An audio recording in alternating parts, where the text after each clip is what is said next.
A former Trump supporter who was jailed for participating in the January 6th riots at the US Capitol has rejected the president's offer of a pardon, which would erase the conviction from her criminal record. Pamela Hemphill served 60 days in jail for her role in the riots and has since turned her back on what she calls the MAGA cult. Speaking to Sky News, Hemphill said this. You served jail time, 60 days, I think, for taking part in the Capitol riot, but you're not accepting a pardon. Just explain why that is. Well, that would be a slap in the face to the rule of law, the Capitol police officers, and to our nation to be a part of anything that they're trying to say about what happened on January 6th. It was an insurrection, and I don't want to be a part of helping them rewrite history.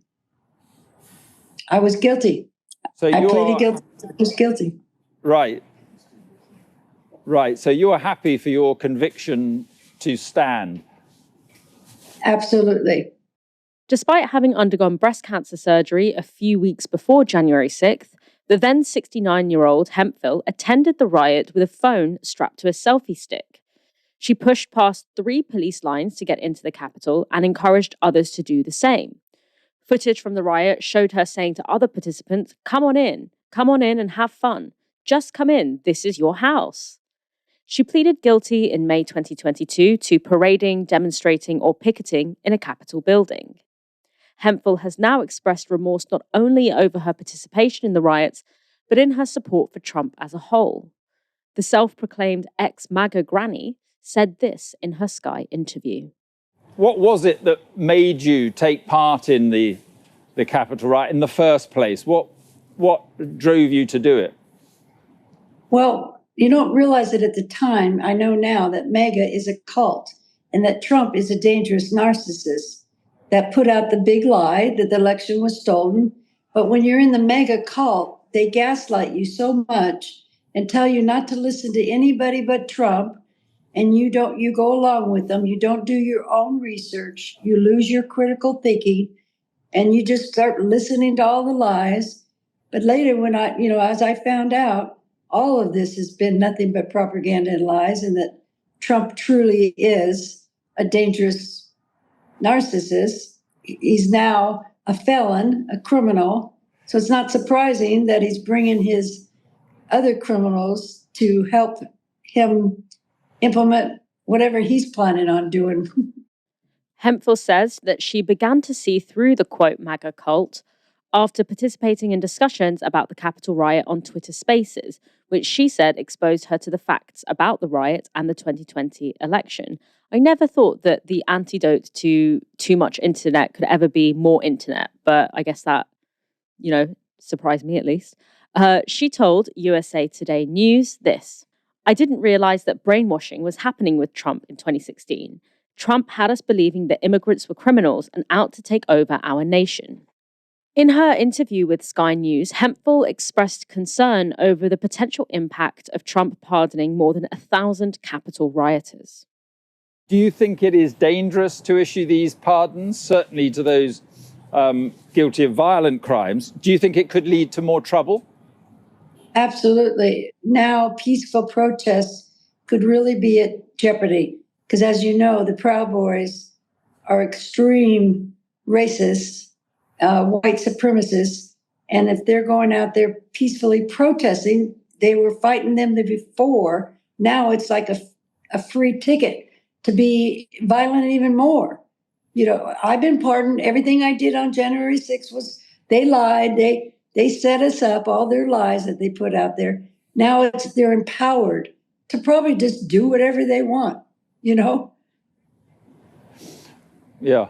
Why do you think Donald Trump has issued the pardons? There's a suggestion reported today that he might invite some of those pardoned to the White House. What do you make of it all? Well, one, if Trump is going to stay true to his lie that the DOJ was weaponized against him, he has to pardon everybody, because otherwise he's saying that the DOJ is not weaponized against the J6 defendants, not all of them. So he can't afford to do that. he must pardon all of them. And they'll find a way to make sure they're all released. And the other thing about bringing them to the Capitol, the White House, that's a nightmare. I wrote a letter to Congress. I hope I can be invited to the Congress to read my letter to Congress and what really happened on January 6th. Right. And that would be my hope. The Proud Boys Hemphill refers to there is a violent neo-fascist organization. The group's leader, Henry Enrique Tarrio, who had been jailed for 22 years for seditious conspiracy, was one of those freed by Trump's pardoning spree. So, Mike, one thing that I found really interesting in that interview was she talks about her fears surrounding the fact that, so many of these people have been released, and the fact that this basically sends a message that if you commit political violence and you are in the name of MAGA, in the name of Trumpism, that you will not be held responsible by the law. Or if you are held responsible by the law, you might be pardoned. And that this essentially means that Trump has kind of like a ground, a group of people on the ground who feel that they can commit political violence and not face any consequences for that. She talks about how, peaceful protests or protests that take place in opposition to Trump's policies can be kind of almost informally policed by some of these groups. What do you make of that? Are you concerned about that as well? Absolutely. I think what Trump does, or has done rather, by pardoning these people, is given a green light, both explicitly and implicitly, for political violence. Right? What he's saying is, what happened to Capitol Hill all those years ago, it's fine. That's just how it goes. There's nothing wrong with that. Essentially, is what he's saying. Now, we all know the opposite is true. We all know that was an act of an attack on democracy, an assault on democracy, kind of incited by Trump himself. So, I think where I worry about this is on an interpersonal level, right? How emboldened these people now feel. Their guy's in office, the guy who said things in favor of white supremacists in the past, they're going to feel emboldened, right? Here's an example, right? In Kentucky, for example, I know that it was reported in The Guardian yesterday, the KKK have been sending leaflets out to immigrants, essentially warning them to leave or else, right? These are groups of people on the extremes of society who've been emboldened by this guy. And I can imagine on an interpersonal level, these people know that because their guy is in office, they might be able to get away with things they wouldn't have been able to get away with in the past. So I do think we might see, for example, if there's a Black Lives Matter protest in response to police violence against a black man in a year or so, how will far-right groups feel emboldened to respond? You're very likely to hear Trump, for example, speak out against the protests, as he would. Black Lives Matter is a bad thing according to Donald Trump.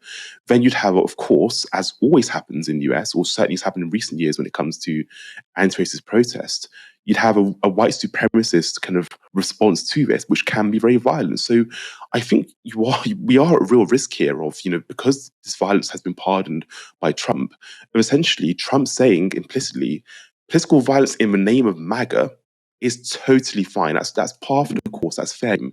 Any other kind of resistance against my politics or protests in favor of movements against my politics will be kind of met with dissent, both by the states, but then crucially by these kind of foot soldiers, these MAGA foot soldiers who she describes as kind of a cult. And when you think of it is in some ways a kind of MAGA strongheads are very cultish in the way they act, the way they speak about Trump, the way they behave. And that isn't to say that every single Trump follower is kind of like a MAGA cult follower. Of course not. It's like Sally down the road who you love from nursery and her kids love your kids, probably voted for Donald Trump. She's not on the MAGA stronghead or like a MAGA kind of insurrectionist or anything. But, so Trump voters do come in different shapes and sizes. But what I do think is these really extreme voices that kind of make up the Trump coalition, the KKK, the other white supremacist groups, are going to feel emboldened to commit acts of horror because they know that even when they attack democracy in such a violent way, which ends up in the death of police officers, by the way, even when you do that, it's okay because it's in the name of MAGA. Yeah, absolutely. And one thing I found really interesting about Pamela Hemphill's story is she talks about how, she comes from like a Republican family. So she said, and her kind of political history, according to her, was very much, I kind of voted for whoever my Republican family would tell me to vote for. She did vote for Barack Obama in 2008. Interesting. She said that she found him to be very intelligent, and she was also excited about him being the first person of color president. This is what she says now about why she voted for Obama in 2008. And then she kind of describes like this rabbit hole that she falls down with Donald Trump, where, and she's particularly taken in, as she said, by the kind of anti-immigrant stuff, the stuff around, the immigrants are coming and they're taking over, but also around this idea that the election was stolen. And she had actually never been to any of the Trump rallies. She said she'd never been on a protest. And the first protest she attended was the insurrection at the Capitol. I'm like, okay, this woman goes hard. Like, she's like, go hard or go home. I'm not coming to any of these little protests that don't get anything. I'm storming the Capitol for my first rodeo. But I think that it's super interesting to hear from people who have come through the other side of that political journey, for them to tell us, how it happens and how, how people can get swept up into that. Because as you said, I don't think that everyone who voted for Trump, or even people who are fanatic about Trump now, started with the kind of politics that they had. They were taken on a journey to quite a concerning end.